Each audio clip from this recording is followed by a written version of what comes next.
Hello YouTube, it's me Abhimanyu again, and today we are going to talk about, is this recession over? To answer this question in one simple word, all I would say, the answer is no.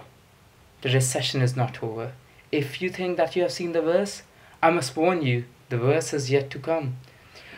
In the year 2012, we have seen a small recovery kind of atmosphere present in the speculative market. Which is not entirely wrong because we have seen that the unemployment rate in US fell to 7.2%, the least in last 4 years, and then we have seen the growth of 2.7% reported in the third quarter of 2012. We have seen inflation falling from 1.3% to 4.4% and then rising to 2.2% in the late October period. So there is no doubt that growth has taken place. But is this growth real? The economy showed the signs of improvement. Well, to answer this subject, I want to talk about the most controversial effect in the economy which has been used by politicians for many years. This effect is explained by Philip Skirp in more detail. So what is this effect?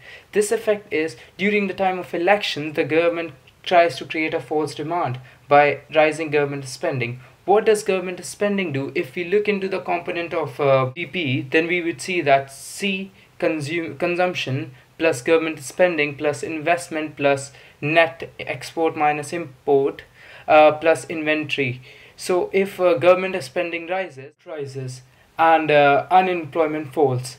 But in medium run, economic variables would adjust and the output would shift back to its normal position. Therefore, I predict that US economy will continue to perform well in first quarter and second quarter of 2013. However, the things would start changing in third quarter when the demand and consumption would fall, seriously affecting the growth of US economy. Now we are going to focus on EU. EU's tough time is going to continue in the year of 2013. Though the things are looking alright, but still some of the red alerts are coming from Spain and Italy.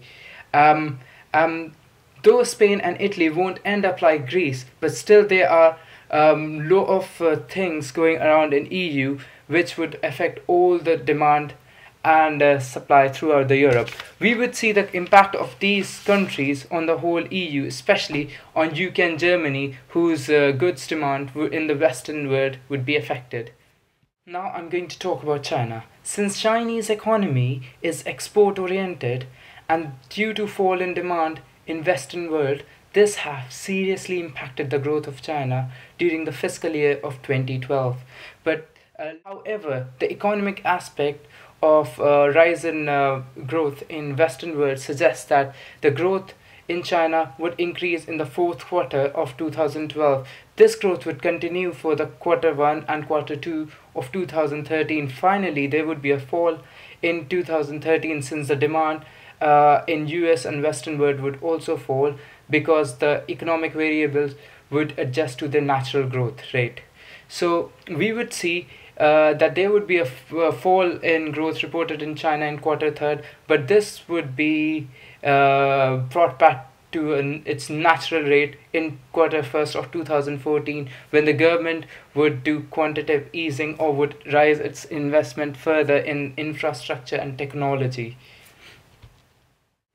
Now we are going to talk about India, and I'm looking so excited. It's not because I am Indian, because I believe that Indian economy is the most exciting economy of 21st century.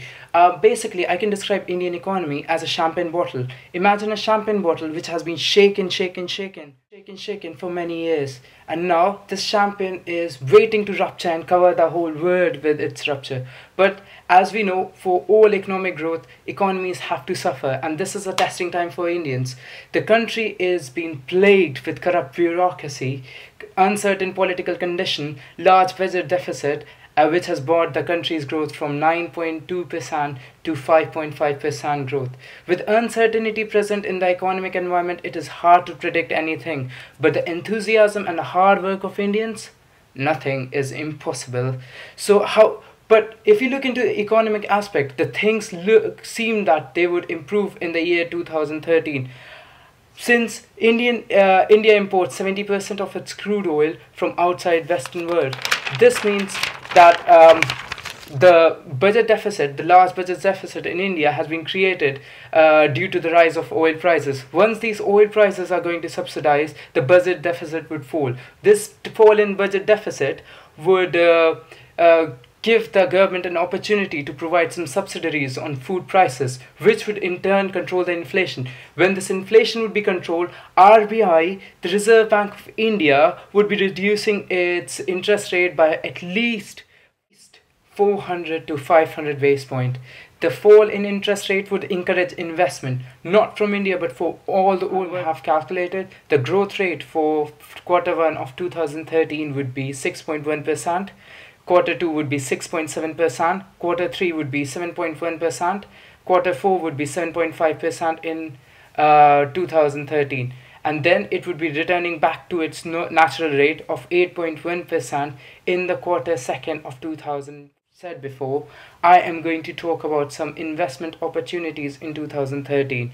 Well, I would suggest you to, if you are going to invest in bond market and securities, only invest it in developed countries like OECD countries. And if you want to invest in the commodity, go for agro-based commodities, which their prospect looks quite good for the 2030. You see that commodities such as metal and cements and raw material based commodity in India and China would be hitting a new benchmark, and we would also see the gold would be rising to its all-time high prices due to the uncertainty present in the global equity market.